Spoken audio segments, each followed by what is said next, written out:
राधे राधे दोस्तों।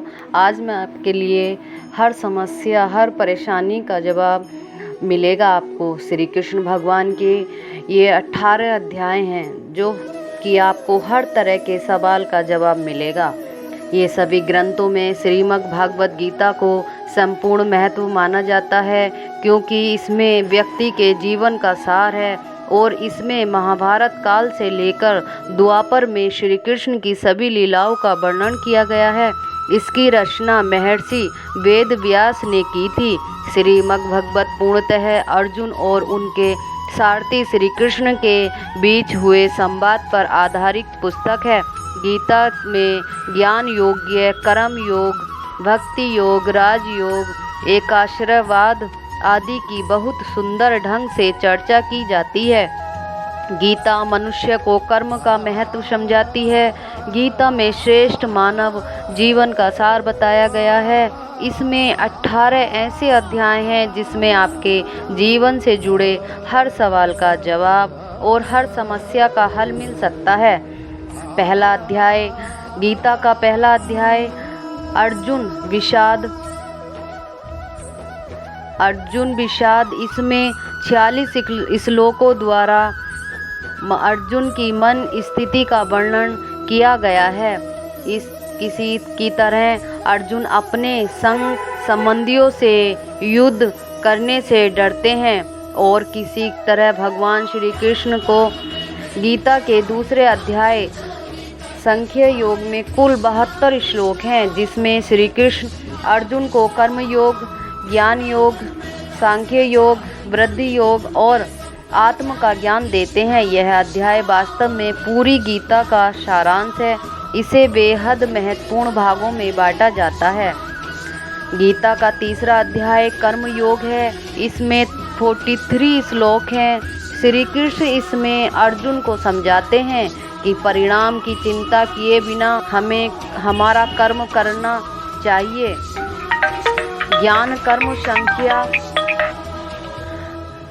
योग गीता का चौथा अध्याय है, जिसमें 42 श्लोक हैं। अर्जुन को इसमें श्री कृष्ण बताते हैं कि धर्मपरायण के संरक्षण और अधर्मों के विनाश के लिए गुरु का अत्यधिक महत्व है। कर्म संन्यास योग गीता का 5वां अध्याय है। इसमें 39 श्लोक हैं। अर्जुन इसमें श्री कृष्ण से पूछते हैं कि कर्म योग, ज्ञान योग और दोनों में से उनके लिए कौन सा उत्तम है। तब श्री कृष्ण कहते हैं कि दोनों का लक्ष्य एक है, परंतु कर्म योग बेहतर है। आत्म संयम योग गीता का 6वां अध्याय है, जिसमें 47 श्लोक हैं। इसमें श्री कृष्ण अर्जुन को अष्टांग योग के बारे में बताते हैं। वह बताते हैं कि किस प्रकार मन की दुविधा को दूर किया जा सकता है। ज्ञान विज्ञान योग गीता का 7वां अध्याय है। इसमें 30 श्लोक हैं। इसमें श्री कृष्ण निरपेक्ष वास्तविकता और उसके भ्रामक ऊर्जा मान्यता के बारे में अर्जुन को बताते हैं। गीता का 8वां अध्याय अक्षर ब्रह्म योग है। इसमें 28 श्लोक हैं। गीता के इस पाठ में स्वर्ग और नरक का सिद्धांत शामिल है। इसमें मृत्यु से पहले व्यक्ति को सोच, आध्यात्मिक संसार तथा नरक और स्वर्ग को जानने की राह के बारे में बताया गया है।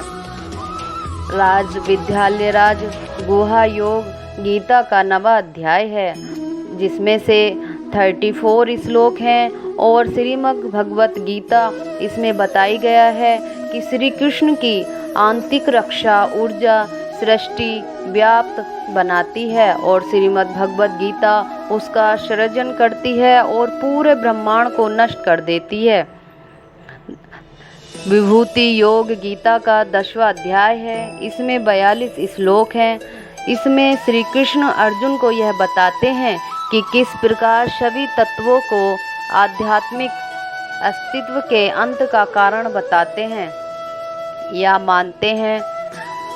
विश्व स्वरूप प्रदर्शन योग गीता का 11वां अध्याय है। इसमें 55 श्लोक हैं। इस अध्याय में अर्जुन के निवेदन पर श्री कृष्ण अपना विश्व रूप धारण करते हैं। भक्ति योग गीता का 12वां अध्याय है, जिसमें 20 श्लोक हैं। इस अध्याय में कृष्ण भगवान भक्ति के मार्ग की महिमा अर्जुन को बताते हैं। इसके साथ ही वह भक्ति योग का वर्णन अर्जुन को सुनाते हैं। क्षेत्र क्षत्रिय विभाग योग गीता 13वां अध्याय है। इसमें 35 श्लोक हैं। इसमें श्री कृष्ण अर्जुन को क्षेत्र और अक्षेत्र के ज्ञान के बारे में कथा सत्व रज और तम गुणों द्वारा अच्छी योनि में जन्म लेने का उपाय बताते हैं। गणतंत्रीय विभाग योग है। इसमें 27 श्लोक हैं। इसमें श्री कृष्ण सत्व रज और तम गुणों का तथा मनुष्य के उत्तम मध्यम अन्य गतियों का विस्तार पूर्वक वर्णन करते हैं। अंत में इन गुणों को पाने का उपाय और इसका फल बताया गया है। गीता का 15वां अध्याय पुरुषोत्तम योग है। इसमें 20 श्लोक हैं।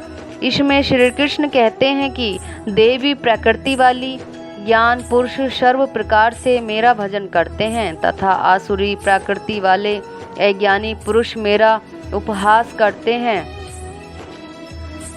देवासुर प्रतिभाग योग गीता का 16वां अध्याय है। इसमें 24 श्लोक हैं।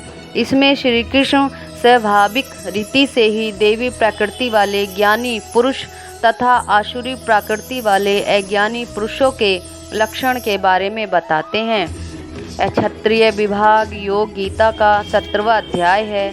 इसमें 28 श्लोक हैं। इसमें श्री कृष्ण अर्जुन को यह बताते हैं कि जो शास्त्र विधि का ज्ञान न होने से तथा अन्य कारणों से शास्त्र विधि छोड़ने पर भी यज्ञ पूजा आदि शुभ कर्म तो श्रद्धा पूर्वक करते हैं, उनकी स्थिति क्या होती है। मोक्ष संन्यास योग गीता का 18वां अध्याय है।